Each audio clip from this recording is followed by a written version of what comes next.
Assalamualaikum warahmatullahi wabarakatuh. Perkenalkan, nama saya Wadana Siswa Pangestu dari Universitas PGRI Banyuwangi, jurusan BK 2021. Di sini saya akan menjelaskan tentang teori Andean yang bertema psikologis individual. Dalam pengertian psikologis individu dalam teori Andean adalah dalam pendekatan psikoanalitik dan konseling kelompok dengan menggunakan pendekatan Andean yang mencakup penelitian dan penafsiran permasalahan masa lampau pada klien dan konseling. Dalam artinya ini pemasaran siswa di masa lampau ini jangan sampai kita ingat-ingat. Kalau kita mengingat-ingat maka kita bisa alihkan ke kegiatan yang positif. Terus konseling apa yang cocok untuk pendekatan Andean ini? Untuk membantu klien mengubah kepercayaan dan perilaku yang keliru pada diri sendiri, orang lain, dan kehidupan diri sendiri. Seperti misalnya saya memberikan contoh kasus siswa ini mempunyai permasalahan masa lampau di masa lalunya, maka anak ini mengingat-ingat masa lampaunya, maka kita beri solusinya dengan apa? Kita alihkan kegiatan positif dengan cara yang menanam bunga dan melukis, dan yang paling disukai anak itu kegiatan apa yang paling positif. Terus ada tahapan-tahapan konseling teori Andean dalam psikologis individual. Yang pertama yaitu tahap pembentukan dan memelihara hubungan. Kita dalam artinya tahap ini kita harus pembentukan terapeutik dengan konseling yang lebih baik dan kerjasama dan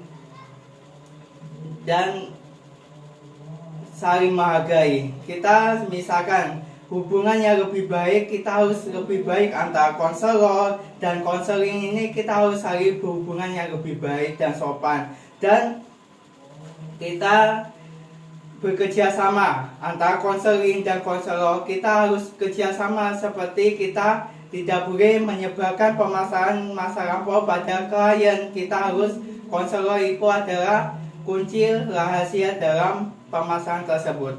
Yang kedua, saling menghargai. Kita misalkan konselornya berbeda agama, kita harus saling menghargai atau saling toleransi terhadap konselor dan konseling lebih baik lagi. Yang kedua adalah tahap analisis dan penilaian. Dalam tahap ini, gaya hidup konseling dan klien untuk interaksi di kehidupan sosial.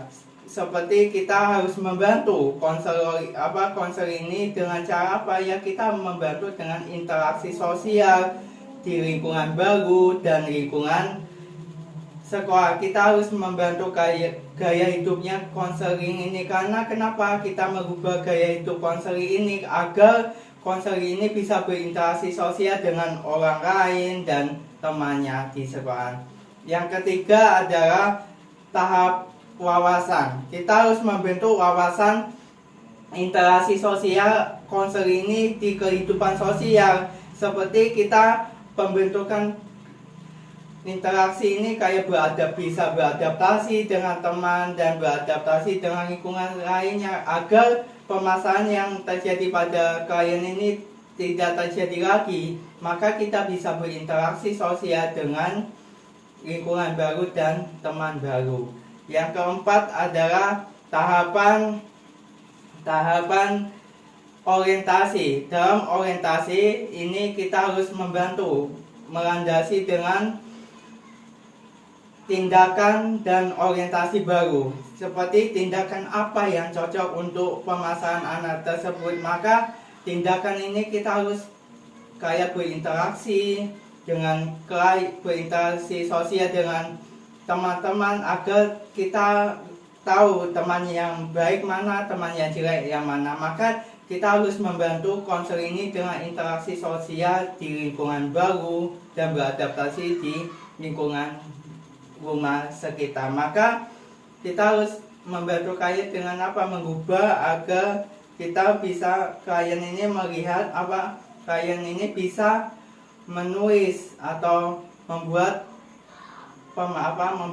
kegiatan yang positif seperti kayak menanam tadi, kita agar pemasaran ini tidak terjadi pada tidak terulang lagi masa lampau ini. Maka kita selaku konselor, kita tidak selaku konselor membantu konseli agar interaksi sosial ini lebih baik antara teman dan antara lingkungan di rumah. Maka kita hilangkan pemasaran lampau ini